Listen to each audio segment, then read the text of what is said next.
আসসালামু আলাইকুম প্রিয় দেশবাসী ভাই বোনেরা। আসলে আমি যে ভাটায় কয়লা নিয়ে গেছিলাম আজকে সকালবেলা, এই যে সেই ভাটা। আমি এই ভাটায় কয়লা নিয়ে যাওয়ার পরে আমি এখানে একটা অবাক করা কাণ্ড দেখি। এখানে অসংখ্য গরুর একটা খামার, বিশাল বড়, 50 থেকে 60টা গরুর একটা খামার এই ভাটা মালিক গড়ে তুলেছেন।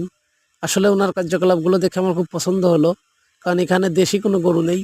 এখানে সবই অস্ট্রেলিয়ান, নেপাল, এই তারপর ফ্রিজিয়ান, এই জাতের গরুগুলা। এদের বাছুরগুলো অনেক কিউট, অনেক সুন্দর হয়। আসলে দেখার পর আমার মনটা অনেক মুগ্ধ হয়ে গেছে। আপনারা যারা গরুর খামার করতে চাচ্ছেন, আমি তাদেরকে উৎসাহ করি, আপনারা এই জাতের গরুগুলো দিয়ে গরুর খামার গড়ে তুলতে পারেন। আশা করি আপনাদের শুভযাত্রা অনেক ভালো হবে। আমি মনে করি এই জাতের গরুগুলা অনেক দুধ দুধ দিতে সক্ষম, অনেক দুধ উৎপাদন করা যায় এদের থেকে, এবং অনেক বাছুর উৎপাদন